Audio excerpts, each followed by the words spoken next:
Assalamualaikum, selamat datang kembali di Masa Matematika Bisa. Di video kedua ini kita akan membahas tentang cara menyajikan himpunan. Buat teman-teman yang baru gabung, selamat datang. Semoga video ini bermanfaat bagi kamu dan jangan lupa di-share supaya teman-teman kamu juga bisa merasakan manfaat dari video ini. Untuk teman-teman yang sudah bergabung, terima kasih like, komen, dan subscribe-nya. Semoga video ini terus bermanfaat dan semakin bermanfaat lagi ke depannya. Oke, jadi ada 3 cara menyajikan himpunan yang akan kita pelajari pada video ini, yakni yang pertama adalah deskripsi, yang kedua enumerasi, dan yang ketiga notasi. Bagaimana saja? Selamat menonton. Setelah teman-teman mempelajari video part 1, yaitu tentang konsep himpunan dan yang bukan himpunan, berikutnya pada video kali ini kita akan belajar cara menyajikan himpunan. Ada beberapa cara dalam menyajikan himpunan. Yang akan kita bahas di sini adalah 3 cara menyajikan himpunan. Yang pertama yaitu dengan cara deskripsi, atau bahasa lainnya adalah dengan menyebutkan sifat. Cara yang kedua adalah dengan enumerasi, atau bahasa lainnya biasa juga disebut dengan mendaftarkan anggota himpunan. Cara yang ketiga adalah dengan notasi pembentuk himpunan, atau biasa juga disebut dengan pemisalan objek himpunan. Sebelum kita membahas cara menyajikan himpunan tersebut, terlebih dahulu kita harus memahami bahwa himpunan memiliki nama dan lambang. Dengan mengetahui kedua hal ini akan mempermudah kita dalam menyajikan himpunan.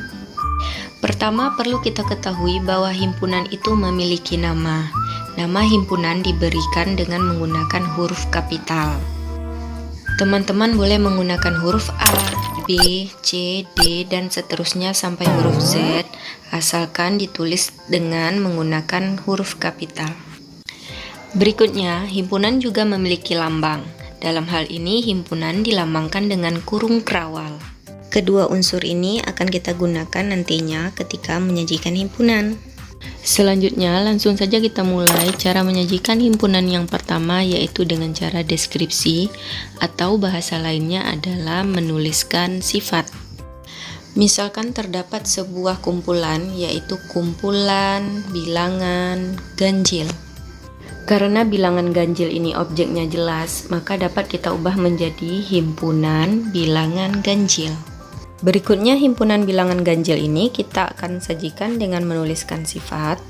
Dengan langkah-langkahnya, yang pertama adalah memberi nama himpunan. Artinya, himpunan bilangan ganjil ini kita beri nama. Seperti yang sudah dijelaskan tadi, bahwa kita harus memberi namanya dengan huruf kapital. Misalkan kita memberi nama himpunan ini dengan A, maka kita tulis huruf kapital A. Kemudian kita tulis sama dengan. Selanjutnya kita tulis buka kurung kerawal. Lalu kembali kita perhatikan kalimat himpunan bilangan ganjil. Kita tutup kata himpunan, maka yang tersisa adalah bilangan ganjil. Kalimat bilangan ganjil ini kita salin ke dalam kurung kerawal menjadi bilangan ganjil. Kemudian kita tulis tutup kurung kerawal. Dengan demikian, kita sudah selesai menyajikan himpunan bilangan ganjil ini dengan cara menuliskan sifat atau deskripsi. Jadi, jika teman-teman menemukan sajian himpunan di mana di dalam kurung kerawalnya terdapat kalimat-kalimat, maka himpunan tersebut disajikan dengan cara deskripsi. Selanjutnya kita akan mencoba menyajikan himpunan dengan cara enumerasi atau mendaftarkan anggota. Misalkan sebuah contoh himpunan. Contohnya kita samakan saja dengan yang pertama tadi, yakni himpunan bilangan ganjil. Langkah penyajian dengan cara enumerasi ini pada umumnya sama saja dengan cara deskripsi. Namun yang membedakannya adalah isi dari kurung kerawal. Sebelum kita sajikan, pertama-tama kita kembali fokus kepada objek himpunan. Objek kita adalah bilangan ganjil. Nah, kita bayangkan, kira-kira angka berapa sajakah yang mungkin untuk menjadi anggota himpunan ini? Tentu saja yang dapat menjadi anggota himpunan ini adalah bilangan ganjil, yakni 1, 3, 5, 7, dan seterusnya sampai tak terhingga. Kenapa? Karena jumlah bilangan ganjil itu tidak terhitung banyaknya. Sehingga karena tidak mungkin kita tuliskan seluruhnya, kita cukup menuliskannya dengan koma, kemudian titik 3. Di mana titik 3 itu menandakan bahwa masih terdapat banyak anggota yang belum dituliskan. Karena kita sudah mengetahui anggota apa saja yang akan bisa masuk ke dalam himpunan ini, maka sudah bisa kita sajikan dengan cara enumerasi. Langkah-langkahnya yaitu yang pertama, tetap memberi nama himpunan. Kali ini boleh saja kita menggunakan nama himpunan yaitu dengan B, maka kita tulis huruf kapital B. Selanjutnya kita tulis sama dengan, kemudian kita buka kurung kerawal. Kemudian anggota yang mungkin yang sudah kita temukan tadi kita salin ke dalam kurung kerawal sehingga tertulis 1, 3, 5, 7 dan seterusnya. Kemudian kita tutup kurung kerawal. Nah, sampai di sini berarti kita sudah selesai menyajikan himpunan dengan cara enumerasi atau mendaftarkan anggota. Jadi, jika kamu menemukan sajian himpunan di mana di dalam kurung kerawalnya terdapat kata ataupun angka yang dipisahkan oleh koma, maka itu merupakan himpunan yang disajikan dengan enumerasi atau mendaftarkan anggota. Sebelum kita membahas sajian himpunan yang ketiga, terlebih dahulu akan kita lihat contoh soal yang berkaitan dengan deskripsi dan enumerasi, di mana soal-soal ini berupa mengubah sajian dari deskripsi menjadi enumerasi, maupun sebaliknya, yakni dari enumerasi menjadi deskripsi. Baik, langsung saja kita mulai. Pertama, sajikanlah himpunan berikut dengan cara mendaftarkan anggota. Soal pertama, P adalah himpunan bilangan genap. Jadi cara membaca himpunan yang disajikan dengan deskripsi ini bisa kita baca ya.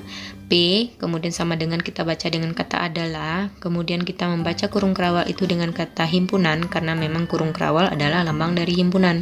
Kemudian kita baca objek yang ada di dalam kurung kerawal, sehingga dia menjadi P adalah himpunan bilangan genap. Untuk mengubah himpunan ini dengan cara mendaftarkan anggota, kita cukup melihat objek yang ada di dalam kurung kerawal. Objeknya adalah bilangan genap. Nah, untuk mencari anggota himpunan ini, tentu kita harus memikirkan apa saja atau mana saja yang merupakan bilangan genap. Bilangan genap yang kita ketahui adalah 2, 4, 6, 8, dan seterusnya sampai tidak terhingga, karena jumlah bilangan genap banyaknya tidak terhingga. Maka langsung saja kita tuliskan P adalah himpunan 2, 4, 6, 8 dan seterusnya dengan menggunakan titik 3, kemudian kita tutup kurung kerawal. Soal kedua, Q adalah himpunan warna lampu lalu lintas.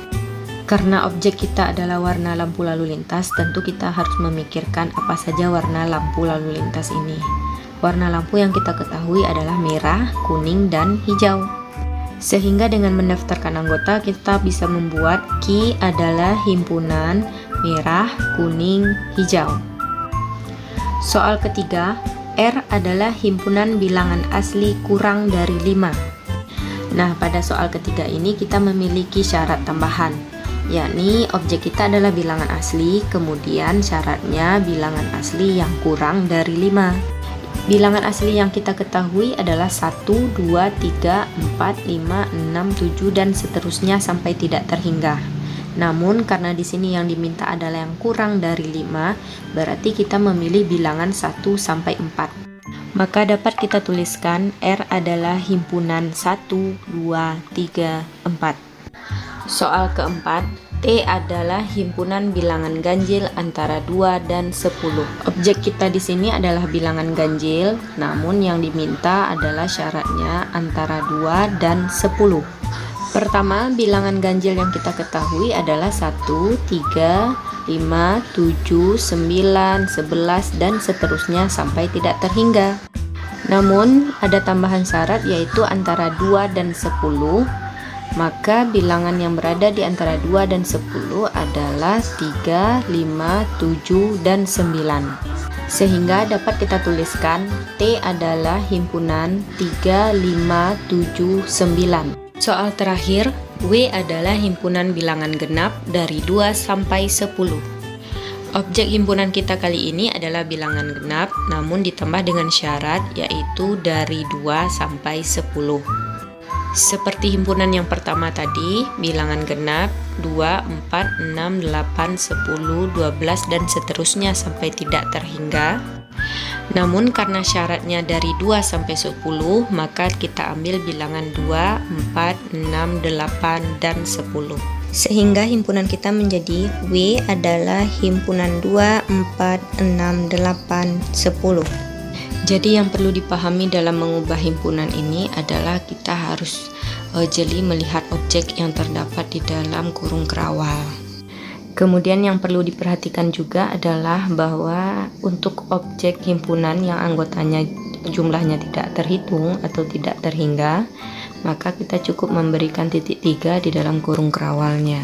Berikutnya kita akan mencoba menyajikan himpunan yang didaftarkan dengan anggota, akan kita ubah menjadi deskripsi atau menuliskan sifat. Di sini kita sudah punya 3 himpunan, dengan perintahnya sajikanlah himpunan berikut dengan menuliskan sifat. Langsung saja kita lihat soal yang pertama. A adalah himpunan 1, 2, 3, 4, 5 dan seterusnya.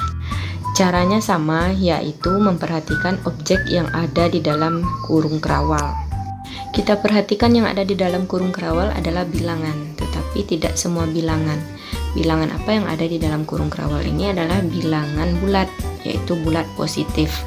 Cuman dia dimulai dari angka 1. Berarti kita harus mengetahui bilangan yang dimulai dengan angka 1 dan seterusnya. Nah, kita tahu bilangan itu adalah bilangan asli. Karena objeknya sudah kita temukan dalam bentuk kalimat yaitu bilangan asli, maka bisa kita tuliskan A adalah himpunan bilangan asli. Selanjutnya soal kedua, B adalah himpunan A, I, U, E, O.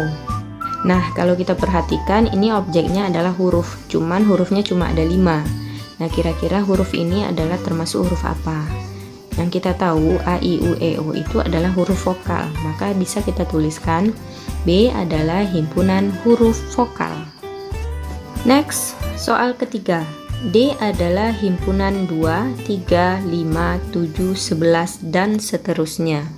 Oke, objek himpunan kita kali ini juga merupakan bilangan, tapi bilangan yang bagaimana? Apakah bilangan ganjil, genap, bilangan asli atau bilangan bulat? Jadi karena ini dimulai dari 2, bisa saja kita berasumsi bilangan genap. Namun karena ada 3, 5, 7 dan seterusnya, berarti ini bukan bilangan genap. Kalau bilangan ganjil juga bukan, karena ada 2 bilangan genap. Jadi kira-kira yang paling tepat adalah bilangan apa? Yakni bilangan prima. Sehingga dapat kita tuliskan D adalah himpunan bilangan prima.